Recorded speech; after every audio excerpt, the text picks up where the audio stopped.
जी जी, अपनी बात पूरी कीजिए अनामिका। बिल्कुल, निश्चित तौर पर अनामिका बड़ी जानकारी आपको दे रही थी और जिस तरह से वहां पर एक एक तस्वीर, एक एक हालत हम आपको बता रहे हैं, क्योंकि अरब सागर से तूफान उठा है जिसका नाम है बिपरजॉय, जिसको कहा जाता है विपत्ति आपदा।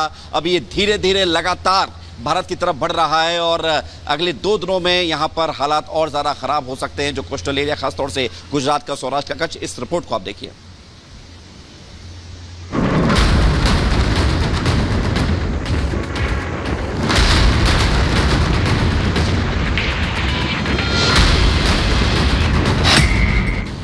समंदर में बवंडर मचा है। डरा रही है ये तूफानी लहरें और खतरे का संकेत दे रही है। कुदरत के इस बड़े खतरे की आहट का नाम है बिपरजॉय तूफान। भारत में ये तूफान दस्तक देने वाला है, लेकिन उससे पहले ही कहर बरपाने लगा है। बिपरजॉय की आहट और इन तस्वीरों को देख लोगों की धड़कनें बढ़ी हुई हैं। मुंबई से लेकर केरल तक तेज हवाएं चल रही हैं। समुद्र के बीच से ऊंची लहरें उठकर किनारे से टकरा रही हैं। बिपरजॉय जैसे जैसे आगे बढ़ रहा है, तबाही मचा रहा है। उसके रास्ते में जो भी आ रहा है उसे वो तहस नहस कर रहा है। सीधा कहें तो बिपरजॉय कदम दर कदम आगे बढ़ने के साथ विकराल होता जा रहा है।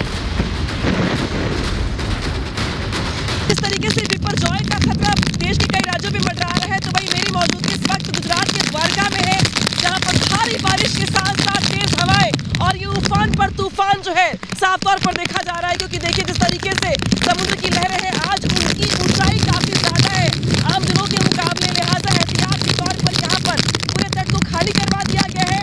आम दिनों पर यहाँ पर आवाजाही लोगों की काफी ज्यादा होती है, क्योंकि मेरे ठीक बगल में ही 500 मीटर की दूरी पर द्वारकाधीश का मंदिर भी है, जो बहुत सुप्रसिद्ध मंदिर है, लेकिन फिलहाल उसको भी बंद करवा दिया गया है। साफ तौर पर निर्देश दिए गए हैं कि आसपास के इलाकों को खाली करवा दिया जाए। केरल से गुजरात और महाराष्ट्र के तटीय इलाकों पर खतरा सबसे ज्यादा है। चक्रवाती तूफान से गोवा से गुजरात और कोंकण से कच्छ तक समंदर में हलचल पैदा कर दी है। बिपरजॉय साइक्लोन गुजरात को से लगभग 300 डिफरेंट डिस्ट्रिक्ट पोरबंदर और कच्छ से 300 से 400 किलोमीटर दूरी पर है और 9-10 किलोमीटर पर घंटे की आवाज़ की स्पीड से आगे बढ़ रहा है। इसके लिए स्टेट गवर्नमेंट, केंद्र सरकार सभी इक्विप्ड हैं और हम लोग लोकल एडमिनिस्ट्रेशन के साथ मिल करके ट्राई ये कर रहे हैं कि कम से कम जानहानि और ये सब चीज़ें हों, लोगों को इवैक्यूएट किया जा सके। बिपरजॉय के बढ़ते कदम पर ब्रेक लगाने की कोशिशें जारी हैं। पीएम भी बिपरजॉय के संभावित खतरों को लेकर एक्शन में है। बैठक लेकर तूफान की तबाही से निपटने के लिए ब्लूप्रिंट पर चर्चा की।